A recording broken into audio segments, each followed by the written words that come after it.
Hi everyone, I'm Daniel, and this is a new video in my Arkham Horror LCG Strategy Guide series. In the first part of this series, I spent 3 videos talking about the main challenges the game throws at you. I'm now transitioning into talking about building a team, choosing an investigator, and deck building in general. But first, as a sort of midpoint on this strategy guide journey, today I'm going to talk about some minor challenges in the game and how this can and should affect your deck building, and more importantly, team composition. So let's get started talking about 7 special tasks that appear in every campaign. What are special tasks? Well, this is the name that I'm giving to the minor challenges that show up in every campaign, but not necessarily in every scenario. Now, this isn't the same thing as teching for a particular campaign. With campaign meta knowledge, you might know that there are certain cards that are especially good because of the nature of certain enemies or certain kinds of campaign or scenario specific gimmicks. That's not what I'm talking about. These are challenges that the designers have turned to again and again to put pressure on your gameplay and your decks, but are beyond simply discovering all of the clues or unloading as much damage as possible onto enemies. You need to do these things too, but don't get surprised when these 7 special tasks show up a few times in every campaign. Lastly, each class has different ways of solving these challenges, and as such, I'll be highlighting a few player cards from different classes for each challenge to give you a good idea about what to put into your decks. First off is probably the best example of a special task. The Cultists of Arkham Horror are ubiquitous, representing dark forces aligned with the Ancient Ones in every campaign. Cultists generally have the following things in common. First, they accumulate doom in some fashion. Sometimes they enter play with doom, or they give an extra doom every round, or some other treacheries put doom on them. The doom, of course, means that they are an urgent problem on the board. Drop whatever else you are doing and go remove the doom ASAP. This dovetails nicely with the second trait. They usually spawn in empty locations. Not only do you need to go remove the doom from play, you'll need to waste an action or two to get to them first. However, they tend to be pretty easy to fight, and many of them only have 1 health. But since there are usually so many of them, it's tempting to not use ammo or charges from weapons or spells to defeat them. It feels like kind of a waste of that +1 damage. Melee weapons are a good solution, but sometimes they are aloof, which adds another action you need to spend. Bottom line, these guys are very annoying and demand your attention now. There are some excellent solutions, however, especially in the Guardian class. First, there is Beat Cop Level 2. You can deal with any basic 1 health cultist without spending any actions or taking any tests. You probably already wanted to run level 2 beat cops, so just make sure you're saving a health point or 2 for those pesky cultists. If you don't want to move to the location where the cultist is, why not try Get Over Here Level 2? This time you will have to make a test, but it won't cost you any actions and it will solve the aloof problem as well. Outside of Guardian, things are a little tougher. If you're a Seeker, Bloodright is a good option to just immediately nuke a 1 or 2 health enemy at your location without provoking an attack of opportunity. Rogue has a few options. Here's an interesting one. Coup de grace can deal 1 damage to an enemy at your location, just make sure you save it for your last action. Mystic and Survivor notably do not have great options. Neither class has great melee weapons, nor do the investigators tend to have high combat scores. A few cards that do come to mind are Sword Cane and Lantern, or maybe Rita Young's reaction after evading an enemy.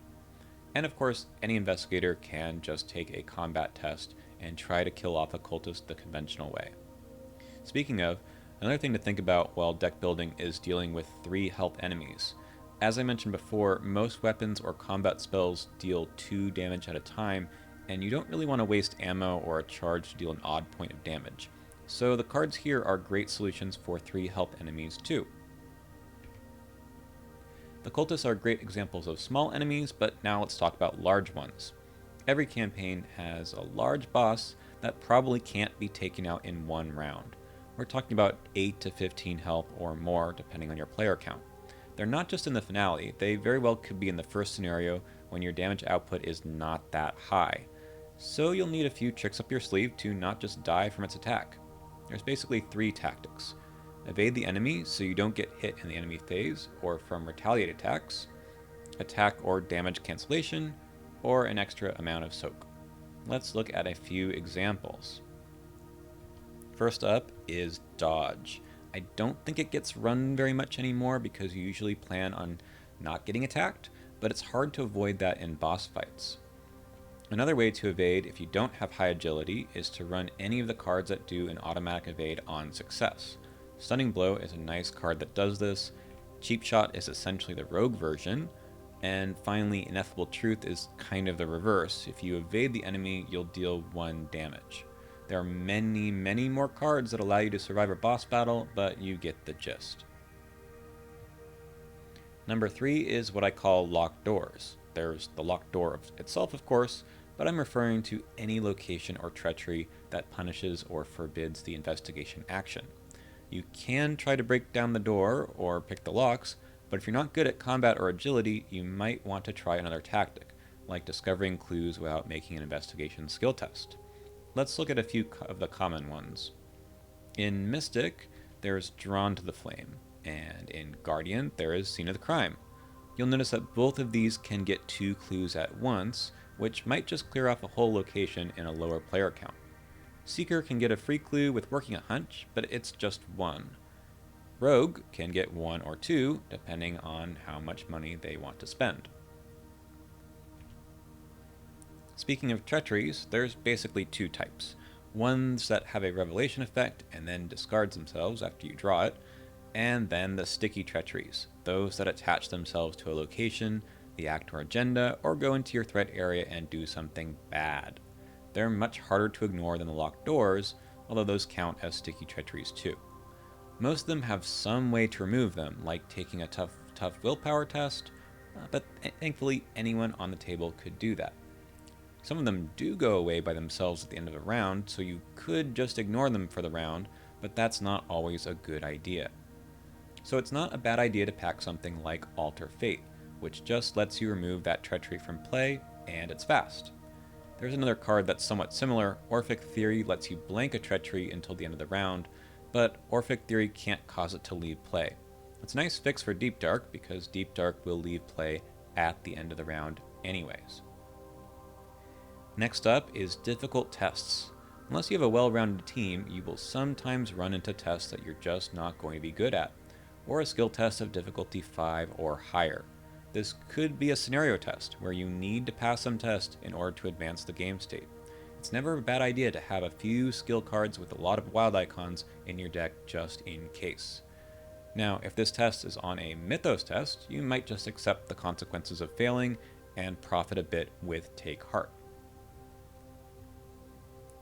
One important scenario skill test is parlaying, where you need to talk to some NPC some number of times, usually scaled by player count. Almost always this is going to be a willpower or intellect test, so if these aren't skills you're strong at, consider putting Fine Clothes into your deck, which reduces the difficulty of all parlay skill tests by 2.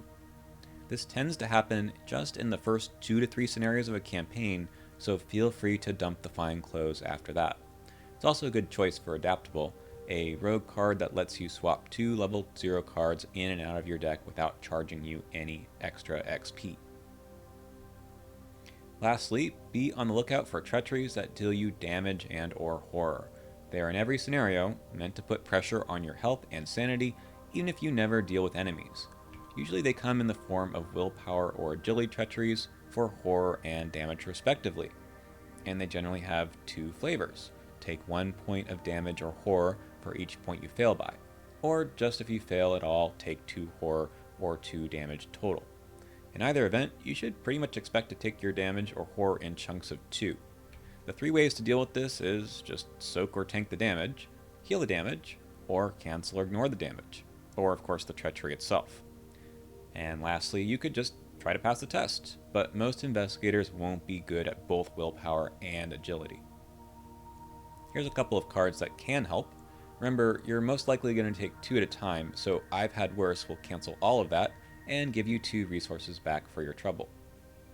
And most assets that can be assigned damage or horror have exactly 2 points to soak, like this leather coat. After it gets discarded, you have a pretty good chance of picking it back up with something like Scavenging or Resourceful, or replaying it with William York's ability Good as New. Okay, some final thoughts. There are many different ways to solve these various special tasks, especially class by class. So take a look at your card collection and see what helps you out. But also, not every deck needs to solve all of them. Spread them out throughout your team. As I said earlier, these are minor challenges. If you can't collect clues or dispatch enemies quickly, it doesn't matter too much if you're able to pass every willpower treachery. So make sure to build that part of your deck first, and then add some of these silver bullets here and there where your team has some weaknesses. Speaking of, with a smaller card collection, you should think about whether or not your whole team will struggle with any of these special tasks. As an example, if your group has low combat and low agility, what will you do when a locked door shows up? You should have an answer to these questions before you start a campaign, even if you've never played it before.